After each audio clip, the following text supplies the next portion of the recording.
Hi everyone, it's Shel from Paper Octio Studio, and today I'm sharing with you another art journal page. This one is pretty much all collage, and the the theme or the prompt was junk. And I said to myself, oh my gosh, I have so much nice stuff that I can use for this. All of it, pretty much everything I used on this page, in fact everything except for the printed quote, it is from Seven Gypsies brand. They have a real aesthetic that goes perfectly with this prompt, and it's all about, vintage stuff, cool old vintage stuff, and how you can use it. Of course, the irony of this page is not lost on me that everything I used on it is new. It looks old, but it's new, which is kind of, I'm just giggling to myself about that. That's kind of funny. But of course, this is a junk journal made 100% from recycled materials. But on this page, I didn't use anything that's old. I do have some stuff that I could have used, but I just went ahead and used the papers and other items from the Seven Gypsies. Almost all of it's from the Seven Gypsies Architectures lines. I did use a different paper pad that is Gypsy Moments, I think, for a few of the things, but this brand is perfect, just perfect for, junk. The idea of it, the idea of really cool vintage stuff that you go out and find in the thrift shop, or you go what they refer to as junking. So the different pieces and bits that I'm using are from different pieces and bits. They are all from Seven Gypsies, and they're from different paper packs from Seven Gypsies. They have a lot of scrapbook papers. They have die cuts. They have all kinds of stuff, At the end, you'll see me use some of their new line stuff, which is the Architectures. I guess you could call them, I never really figured out exactly what to call it. They're like 3D stickers. They look exactly like a three-dimensional item that was made from a photograph of something, and then it's made puffy and textural and really cool. I am on the Canvas Corp Brands creative team, which is a design team for Canvas Corp Brands, and Seven Gypsies is one of their brands under the umbrella of Canvas Corp Brands. So that's the reason that I have so much of their stuff. I use it to do design team projects, and then the stuff that I have left over is stuff I have left over. So I really liked this picture. I was thinking of this when I saw the prompt junk. I was thinking to myself of this picture of this old truck, because it's kind of funny. Around my house, all of the cars that my people drive are all old cars. Not old as in cool old, but old as in I wish we had a new car type of old. Why do these stupid things keep breaking down type of old? But when you have so many people that you need to provide cars for, and teenagers and things, there's no reason to get a new car. Just get a couple $1,000 car. So we have a lot of aging cars. And then we also have this ridiculous, I think it's ridiculous, and this is the argument that we constantly get into. Well, it's not really an argument, we just don't agree, that this hand-me-down rescue ambulance, which basically looks like the Ghostbusters mobile, only not fixed up, just old. We've had that thing now. It was given to us by father-in-law, who drove it around to go hunting and stuff. It kind of looks like a hearse. Very vintage, very vintage, and could be really kind of fun if you restored it and made it into something, cool, but to me it's just junky. And so that old adage of one person's junk is another person's treasure is absolutely true. Because I hate this stupid thing and I won't allow it to be parked in front of the house. And so it gets put in storage. And then every once in a while, he drives it every Friday. He goes, picks it up into storage, drives it to work, drives it back to storage, parks it, and comes home every Friday. So our car mechanic guy that fixes our cars was fixing something, and he came to the house, and he was talking about the ambulance, and he said, every time I have that thing, when I, take it out to fix it or whatever, everyone is so excited. He said he could probably sell that thing for $5,000. Everyone just loves it. And I'm thinking to myself, who would buy that? Seriously. So that's the reason that this picture of this old truck, which I think is really cool. Now the truck I think is cool. The ambulance I think is bleh.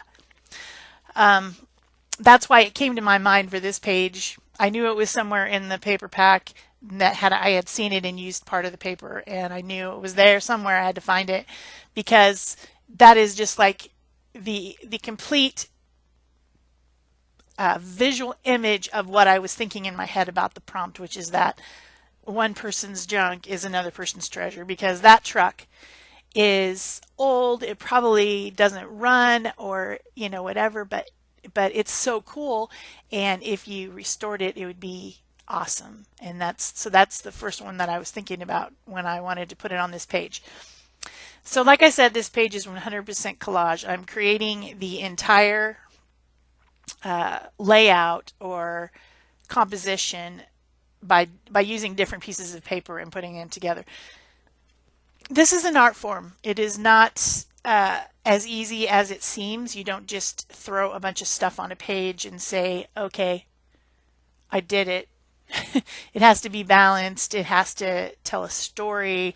It has to have composition, and the colors need to be coordinated. Of course, when you're using paper packs from one company that basically what they do is this type of look, it's a lot easier. I don't have to be concerned about the colors not going together because they all were kind of designed to go together. But if I was really using vintage ledger paper, which is what this the background piece is supposed to be, and photographs from magazines, it would be a little bit more difficult than this. But I don't know. I have these papers and I think they're cool, so I wanted to use them. These books, this stack of books that I'm putting on there, the papers are double-sided, so there's two different designs, one on either side, and you can use either side. But in the case of that paper, on one side, the books are sitting face out with the spine showing. On the other side, they have the pages showing, and it lines up perfectly, if you can believe that. Is that not amazing? That would be so hard to do as a graphic design person, to make that paper line up so that when you cut out one side, it matches on the other side. But it does, because I just did it. So I can choose to use the front sides of the book or the back side of the book. So I cut them apart so that I could have some of the stack have the papers out and some of the stack have the spines out. And of all vintage things, the things I love the most are books and metal stuff. Rusty metal stuff is really cool. But I do love vintage books. I love the way they smell. I love the way the paper crackles. I guess it's because they're paper, and I'm obsessed with paper of all sorts. But so I'm just using different bits, trying to create a good composition. This top part of the page now is bothering me because it's all blank up there, and then it's very heavy at the bottom. So I knew I needed to add some more elements, and so I put that crate, because I liked it, off of one of the pages on the top of the books. It's a collage. It's not supposed to be scale. It doesn't have to be, the books are huge in comparison to the truck, and you know what I'm saying? It's not, it's not at all about, to scale. but that's what makes it fun. That's what makes it tell a story. Then this composition of old things I thought was cool off of a different piece of paper, so I just cut the whole thing out. It's like a shelf, and then it has some different things on it, and I thought it was super cool, and it filled in that top section. And then I'm still looking, I'm going through all the stuff. I have, ones that have different signs and different, all kinds of fun stuff, old wallpaper, um, crackled peeling paint, all that type of stuff. And there's absolutely a very popular market and trend in art for this type of stuff. If you look at Tim Holtz's whole thing, he's very into vintage and old rusty things, and he's super popular. And like Finnebear has a lot of products to make rust and things like that. And there's the whole idea of doing assemblage, all that type of stuff. It's cool. It's a whole thing that's going on right now. And so Seven Gypsies was right in there with it. I will go back through and figure out what I used as far as the box of stuff from Seven Gypsies, and I'll link the products down below the video so that you can go to Canvas Corp Brand shop and see what I used on this page. Of course, I used glue, and so I'll link that too, but pretty much all from Seven Gypsies. So an important step that I believe is super important when you're doing a glue and stick type situation of a collage is to somehow make the elements blend together. And the way that I like to do that is to go around the edges of the elements where I've glued them down and add a shadow or a blend. In this case, what I'm using is Faber-Castell Artist Pit Pins, and these are a brush tip pen that has India ink inside so that if it is dried or when it dries, it's permanent. In this case, I'm not planning on putting anything else over the top, so I could have used a water-based pen. But what I like about this is on a sealed surface like this where there's a lot of glue on there, I can blend it with my finger. I don't have to get out like a water brush or something and blend it. I can just smudge it with my finger.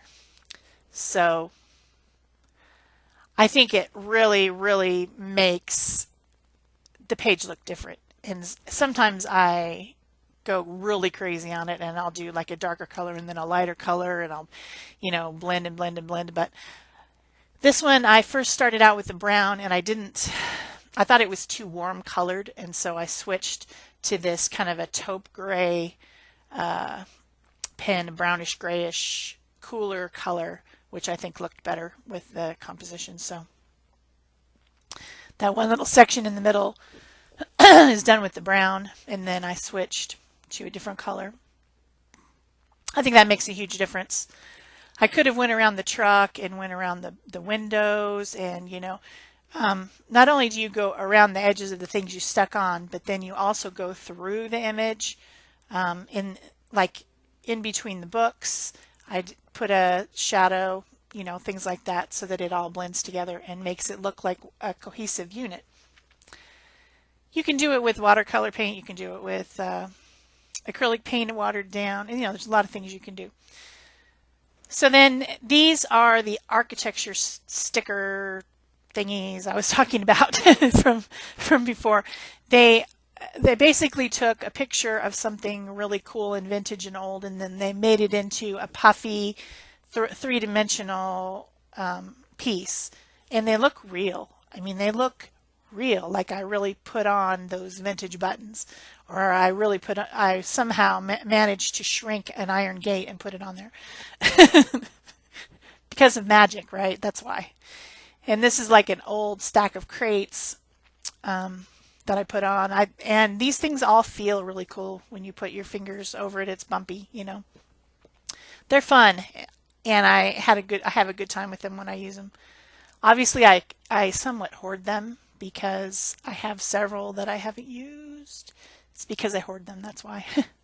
So then I printed off One Woman's Junk is another woman's treasure in kind of in honor of my friend Jerry Bellini, who has a store called Recycled Parts for Art, which I'm also on her design team. And her and her husband's thing is to go junking and to pick up vintage things and collect really cool old stuff. And so she's offering those in an Etsy shop and a website, so that you can, she can do the work of doing the junking and you can pick up the items to use in your projects. So this is their new rub-on sheet from the Architextures line, and I was using these at CHA last year, Creativation, and they worked so much better than the rub-ons that I'm used to. Oftentimes rub-ons will have this plasticky line around the edge, and these don't. And so I ordered the pack of it, and then obviously it hasn't even been opened. It basically comes on all one sheet, and it feels kind of like waxed paper or something, but it has all kinds of fun images and words. And this one right here says, "Oh no, you did not just throw that away." And I thought that was perfect, and so I decided to put it on there, and then I did a horrible job of transferring it, and you can't even read it. But yeah, it's because of the awkward position I was in. I didn't get enough of the paper pressed down, so you can't really read it, which is sad. But anyway, that's my day 8 art journal page. I hope you enjoyed it. That's it for me. Thanks. Bye-bye.